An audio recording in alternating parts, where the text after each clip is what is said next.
नमस्कार दोस्तों, मेरा नाम है शिवन शर्मा और मैं स्वागत करता हूँ इस यूट्यूब चैनल पर। आज हम एक इम्पोर्टेंट टॉपिक को डिस्कस करने वाले हैं जो कि है बेल्ट एंड रोड इनिशिएटिव को। नहीं, ये बेल्ट एंड रोड इनिशिएटिव को लेकर बहुत मेजर मेजर सेटबैक लगाया कि इसमें जो ये कौन है, इटली के प्रेसिडेंट है और ये कौन है, चाइना के जी जिनपिंग है। चाइना के जी जिनपिंग 2013 में क्या करते हैं, belt and road initiative start करते हैं और इसमें केवल यूरोपियन कंट्री में केवल एक ही मेजर यूरोपियन कंट्री होती है जो कि क्या होती है, इटली होता है, जो कि इसको क्या करता है, ज्वाइन करता है। 2019 में ज्वाइन करता है। अब इसके जो इटली के प्रेसिडेंट होते हैं, जो कि होते हैं मेलोनी होती है, वो इसको छोड़ने की बात क्या कर देती है, पेश करती हैं। आइए जानते हैं ये पूरा मैटर है क्या। चाहे वो फाइनेंशियल टैक्स लो, चाहे वो फर्स्ट पोस्ट लो, इसमें साफ साफ बता रखा है कि Italy formally pull out the China belt and road initiative. Italy formally withdraw the from the China belt and road project and covers the government. अब गवर्नमेंट ने साफ साफ ही कंफर्म कर दिया इटली की कि वो क्या करने वाली है, चाइना के बेल्ट एंड रोड इनिशिएटिव को छोड़ने वाली है। और ये देख सकते हो यहाँ पर चाइना का एक न्यूज़ आउटलेट है,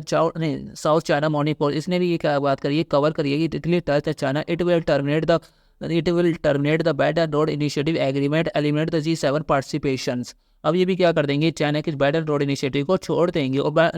और चाइना का जो बेल्ट एंड रोड इनिशिएटिव है, वो जब भी नहीं एक कंट्री में क्या करते हैं, सिग्नेचर करते हैं, तो वो वहाँ पर बेसिकली पॉलिटिकल इन्फ्लुएंस अपना बढ़ा लेते हैं। ज़्यादा से ज़्यादा चाइनीज इन्वेस्टमेंट हो जाती है।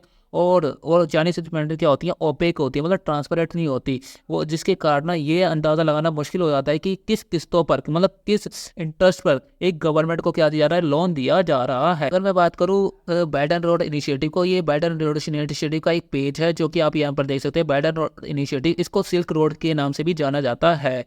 अगर मैं बात करूँ बेल्ट एंड रोड इनिशिएटिव में चाइना ने अब तक $4 ट्रिलियन क्या कर दिए, खर्च कर दिए हैं, ताकि वो वहाँ पर क्या करके इंफ्रास्ट्रक्चर क्या कर सके, डेवलप कर सके। और ये जो इंफ्रास्ट्रक्चर होते हैं ना, वो ऐसे इंफ्रास्ट्रक्चर होते हैं जो बेसिकली सस्टेन नहीं किए जा सकते, मतलब उनसे ना एक कंट्री की इनकम जनरेट नहीं हो सकती है। और इसमें कौन कौन सी कंट्रीज है आपको ये देखने हैं। ये है चाइना।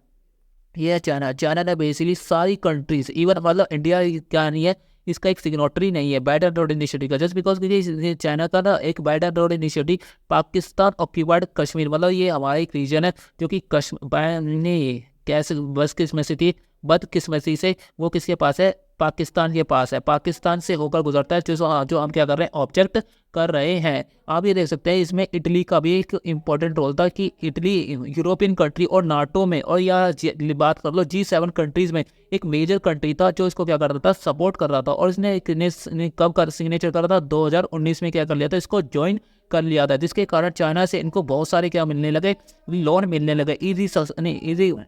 मतलब जो इन्होंने जो टर्म्स दिए थे, मतलब जो इंटरेस्ट दिए थे, वो क्या थे, ओपेक थे। ओपेक मतलब कि जो दुनिया वालों को नहीं बताए जा सकते। अब हम बात करते हैं कि कौन सी कंट्री चाइना के बेल्ट एंड रोड इनिशिएटिव में है और कौन सी country belt and road initiative में नहीं है। आपको ये वाला मैप दिख रहा होगा जिसमें आपको ये कलरफुल देश दिख रहे हैं, ये क्या है, बेल्ट एंड रोड इनिशिएटिव को क्या कर सकते हैं, ज्वाइन कर सके हैं। अब अगर रिसेंट में बात करें तो इटली अब इसको क्या कर गया, पुल आउट कर चुका है, जिसमें बस नाटो में, और आप देख सकते हो कि यूरोप में केवल एक ही मेजर कंट्री था जिसने बेल्ट एंड रोड इनिशिएटिव को ज्वाइन कर रखा था। यहाँ तक कि यूएसए, जितने भी यूएसए हो गई, मतलब नॉर्दर्न अमेरिका हो गई, नाटो कंट्रीज हो गई, यूरोपियन यूनियन, इन्होंने बेल्ट एंड रोड इनिशिएटिव को ज्वाइन नहीं कर रखा। अब ये बात करते हैं कि इटली ने बेल्ट एंड रोड इनिशिएटिव से बाहर क्यों आ गया। जैसे नहीं, बेल्ट एंड रोड इनिशिएटिव के तहत क्या होता है कि ना, एक कंट्री के नहीं, चाइना और जो दूसरी सिग्नेटरी कंट्री है, वो ये डील करते हैं कि अपनी जो टैरिफ है वो क्या करते हैं, घटा देंगे। और इटली को उम्मीद थी कि उनके जो एक्सपोर्ट है टू चाइना वो क्या हो जाएंगे, बढ़ देंगे। लेकिन इसका ही क्या हुआ है, उल्टा हुआ है। जो इटली, अगर मैं बताऊँ तो इटली के जो एक्सपोर्ट है वो 40.5 बिलियन से 80.5 बिलियन तो बढ़ी तो है, लेकिन साथ ही साथ इनके जो इम्पोर्ट है उसमें भी ड्रास्टिक चेंज देखने को मिला है, जिसके कारण जो चाइना का बेल्ट एंड रोड इनिशिएटिव है वो इटली के लिए क्या हुआ है, मेजर सेटबैक साबित हुआ।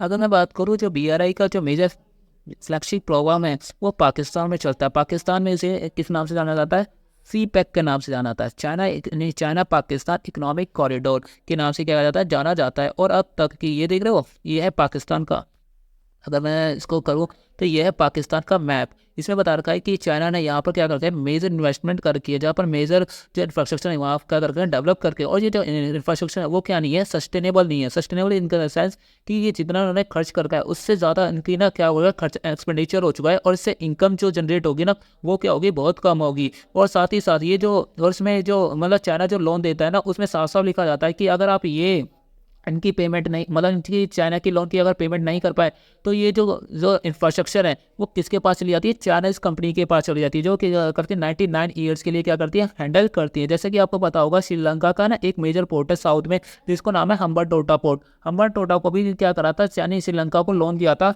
इजी शर्तों पे कि क्या करे वो हम्बनटोटा को डेवलप करे, लेकिन हम्बनटोटा से उतना अमाउंट जनरेट नहीं हो पाया जितना क्या था कैलकुलेट किया गया था, जिसके कारण हम्बनटोटा पोर्ट किसको दे दिया गया, श्रीलंका ने चाइना को दे दिया गया। और अब तक बात करें कि सीपेक के अंदर चाइना ने कितना पाकिस्तान के अंदर खर्चा कर पाया, 62 बिलियन के अगर यूएस डॉलर वो खर्च हो चुका है, लेकिन पाकिस्तान का अब तक सीपेक क्या नहीं हो पाया, पूरा नहीं हो पाया। जैसे कि 2013 में, 2014-17 में क्या करा था, सीपेक को साइन किया गया था, सिग्नेटरी पाकिस्तान बन गया था, और इसमें ये बोला गया था कि जब पाकिस्तान का जब इकोनॉमिक कॉरिडोर क्या हो जाएगा, पूरा हो जाएगा, तो पाकिस्तान क्या होगा, इन्वेस्टमेंट के मामले में मेन डेस्टिनेशन होगा। लेकिन इसका ठीक उल्टा ही देखने को मिला है। पाकिस्तान के लोन बढ़े हैं, साथ ही साथ पाकिस्तान क्या हुआ, कंगाली की तरफ आ गया है। और जो सीपेक है वो क्या हुआ है कि चाइना के लिए मेजर सेटबैक साबित हुआ है और एक फेलियर साबित हुआ है। आई होप आपको ये पूरी पिक्चर समझ में आ गई हुई क्यों इटली ने बेल्ट एंड रोड इनिशिएटिव को क्या करा है, छोड़ा है। जस्ट बिकॉज क्योंकि जो इसके एक्सपोर्ट थे, जो उनकी टारगेट थे, वो क्या नहीं हो पा रहे थे, अचीव नहीं हो पा रहे थे। और कहीं ना कहीं यूएसए का भी इनको क्या करना है, प्रेशर, और नाटो का भी प्रेशर नहीं परसिस्ट करना पड़ा है, जिसके कारण जो इनकी जो राइट विंग पार्टी है, इन्होंने साफ साफ बोला कि हम बेल्ट एंड रोड इनिशिएटिव में से बाहर आ जाएंगे। इसी कारण जो ये न्यूज़ देखने को हमें क्या करिए मिली है। आई होप ये एनालिसिस आपको पसंद आया होगा। अगर आपको ये एनालिसिस पसंद आया तो do like and share and subscribe.